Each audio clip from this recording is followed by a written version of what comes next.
Good evening, everyone. Here's the latest Flagler weather update. This is March 23rd at 7:50 p.m. And let's go ahead and get started. So, taking a quick look at the forecast as we go through the next several days, staying largely dry, which is a chance of a shower or a thunderstorm on Tuesday, and that's a very small chance at that.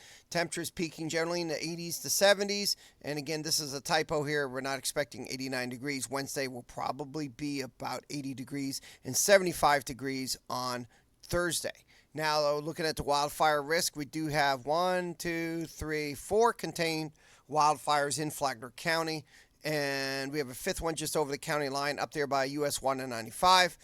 The biggest one is 25 acres or so. That's the one down here near Deanville. All the other ones are several less than an acre, and all of these are being monitored by the Florida Forest Service at this point in time. They are all contained, so there's no risk of any of them, going anywhere at this point in time.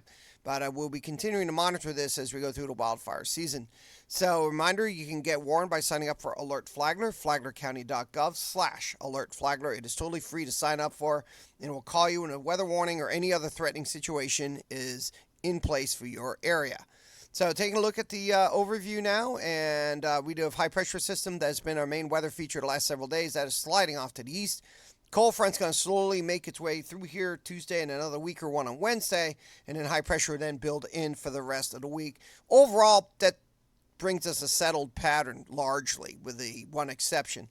So Monday, largely clear skies, high temperatures 83, low temperature near 60, and then Tuesday, that's when we're going to see that low-end risk of the odd shower or thunderstorm. They're going to be very few and far between. High temperature near 78, low temperatures near 57. Wednesday, again, your high temperature near 80, not 90.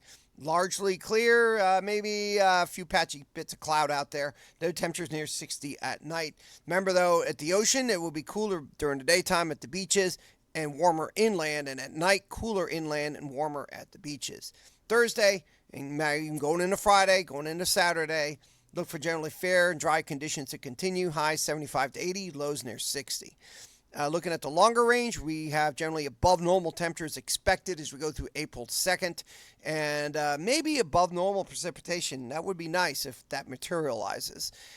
Going even further as we go into the first week of April, still above normal temperatures.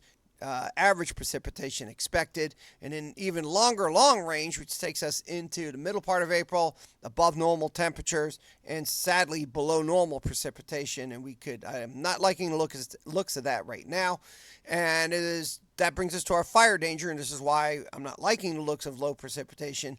Is right now our drought index is about 372, which is in the middle of the scale. A reminder: 0 is the wet as it can be, and 800 is as dry as it can be. And so right now we're in the middle of that at this point in time. So we have to monitor that and see if those trends upwards still continue.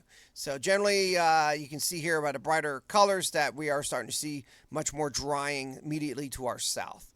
So at the beaches, surf 2 to 3 feet, surf temperature 68 degrees, moderate risk of dangerous rip currents, UV index very high.